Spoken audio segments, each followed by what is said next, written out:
tegemea kuwepo kwa mazungumzo. Yale mazungumzo ambayo tulitegemea kuweza kufanyika, basi siku hii ya leo tunategemea kuwepo kwa mazungumzo kati ya haya mataifa mawili kuweza kuzungumza na kujadili kwa pamoja kuhusiana na mpango wa nyuklia. Na watu wengi wanatamani kuweza kuona vikwazo ambavyo Marekani vimeweza kuweka katika taifa la Iran. Je, vikwazo hivyo vitaweza kuondolewa?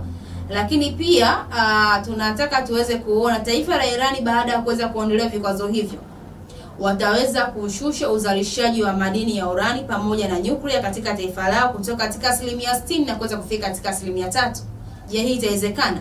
Lakini pia na masharti ambayo taifa la Iran imeweza kuwekea katika upande wa Marekani, ikisema kwamba waweze kuondolewa vikwazo, hususan vikwazo vya kiuchumi ambavyo Marekani ameweza kuweka kwa upande wa Marekani viweze kuondolewa.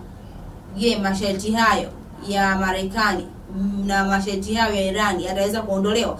Kwa hiyo ni mazungumzo ambayo yatakuwa na vitu vingi sana. Ni mazungumzo ambayo tutakuwa tunaona kuna mvutano kati ya pande zote hizo mbili, kwa upande wa Marekani lakini pia na kwa upande wa Iran.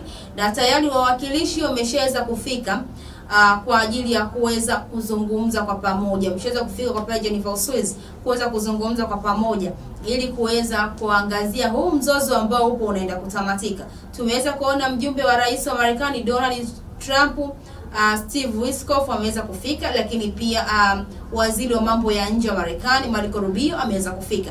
Lakini na kwa upande wa Irani tayari, ambapo ni waziri wa mambo ya nje wa Irani Abbas Araghchi naye pia ameweza kufika kwa ajili ya kuweza kuzungumza kwa pamoja nini kiweza kufanyika ili huu mzozo uweze kutamatika. Nini kiweze kufanyika ili hii sintofahamu tena isiwepo tena kati haya mataifa mawili, upande wa Iran lakini pia na kwa upande wa Marekani. Tunafahamu wiki iliyoweza kuisha, waziri mkuu wa Israel Benjamin Netanyahu alifanya ziara katika taifa la Marekani, na miongoni mwa vitu ambavyo walivyoweza kujadili ni pamoja na mpango wa nyuklia wa Iran.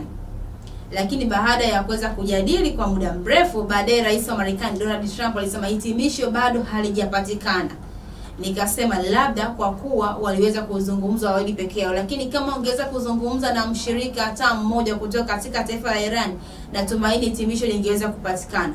Japokuwa lingekuwa sio hitimisho la moja kwa moja, lakini tayari hitimisho lingeweza kupatikana, kwa sababu ingekuwa ni mazungumzo ambayo yameweza kumuhusisha Israel, yameweza kumuhusisha Marekani, lakini pia yameweza kumuhusisha na Iran mwenyewe.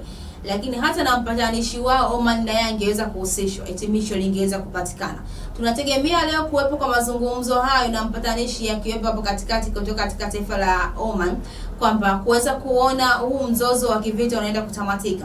Mvutano huu unaenda kutamatika kati ya Irani pamoja na Marekani. Mtazamaji, ni saa 3:01 ndivyo ambavyo natamatisha hivyo Morning Victory siku ya leo. Natumai nitakuwa nimekujuza mengi katika yale ambayo nimeweza kukuandalia siku hii ya leo katika upande wa fahamu zaidi, upande wa kitaifa, kurasa za mbele za magazeti na nje ya mipaka ya Tanzania.